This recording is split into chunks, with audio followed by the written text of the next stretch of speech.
Hello, third graders. Today I'm here to talk to you a little bit more about nonfiction text features.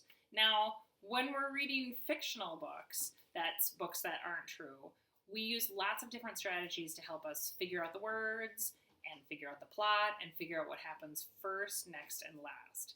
When we read nonfiction books, there's a lot of extra clues that help us figure out all the information that's in those books.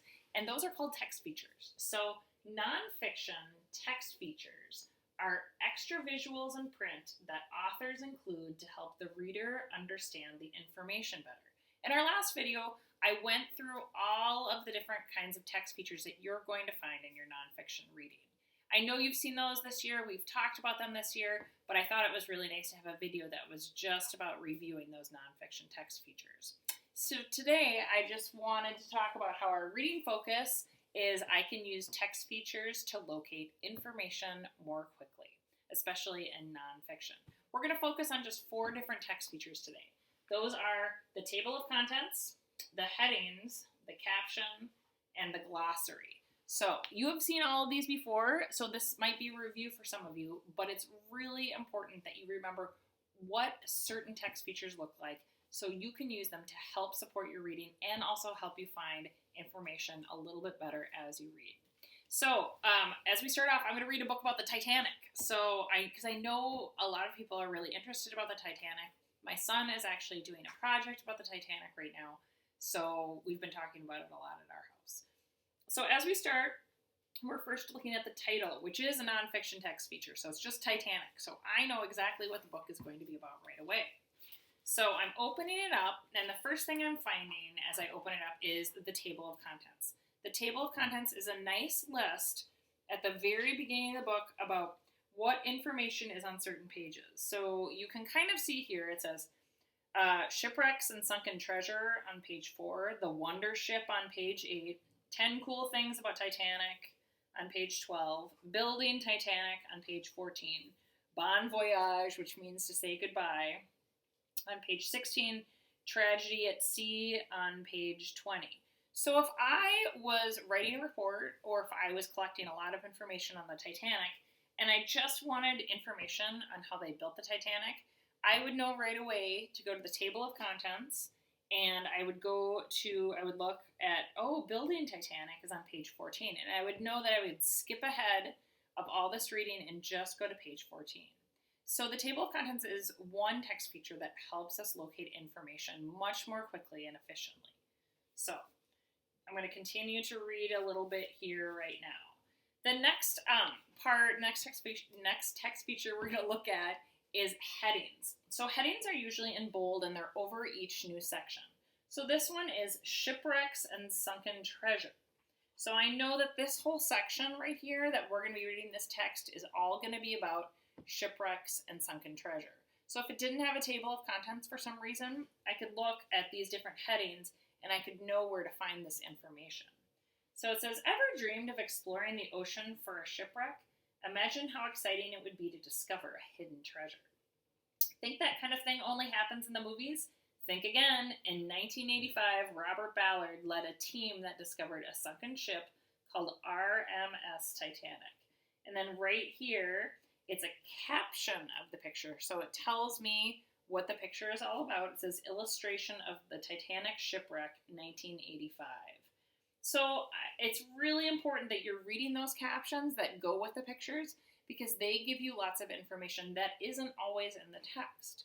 Okay? So it's important you're taking the time as you read to read those captions because you're going to find out some information that they don't include just in the book. So other people have found shipwrecks, but Titanic is special. It's one of the most famous ships of all time. The whole world was excited about Ballard's discovery. So this says Titanic's bow. So it's the very front of the Titanic ship. And here's another caption right here where it tells about this picture. So if I'm skipping over that, I'm missing information that's really important. So let's read it. Robert Ballard and his crew celebrate on board their research ship, the Nore, after they first spotted wreckage from the Titanic in 1985.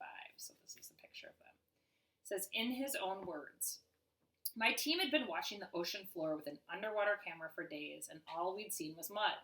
Late one evening, our camera suddenly passed over a ship's boiler, and at that moment, we knew we'd found it.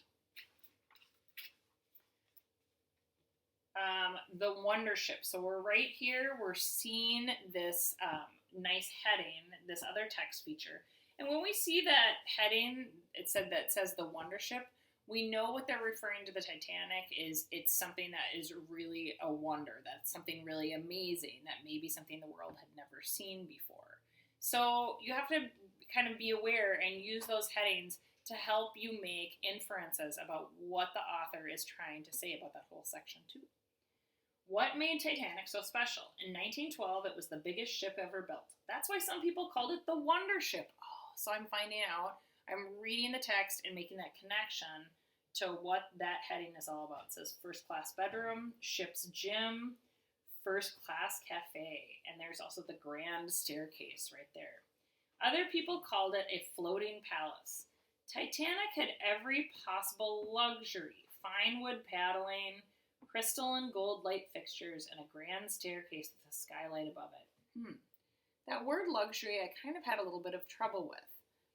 I kind of think it might be something fancy, but I'm not sure. So I'm going to keep reading a little bit more and see if I can figure out what that word luxury means. It says first class passengers ate fancy meals and enjoyed the ship's gym and swimming pool.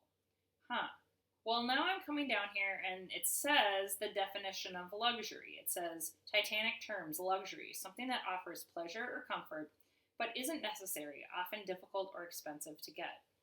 Now, we were really lucky that the word luxury was right there, but oftentimes the word that you're looking for, the definition of the word, isn't right there. So sometimes what you have to do is see if that word, especially if it's important to the text, is in the glossary. Now, the glossary is in the back of the book, and not every single nonfiction text has a glossary, but this one does. So, a glossary usually is the heading that says it's a glossary, and then it almost always has the words that it's defining and has them in alphabetical order from A to Z.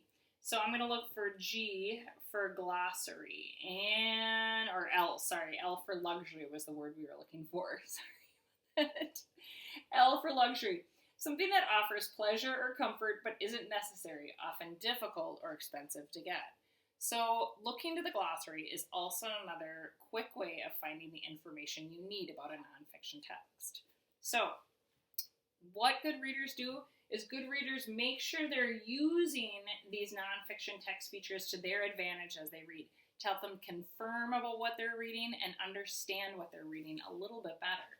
So using the table of contents, headings, captions, and glossary are really important as you read. And make sure if you're reading today and you're going to be reading a nonfiction text today, that you're looking at all these different text features and using them to help you as you read.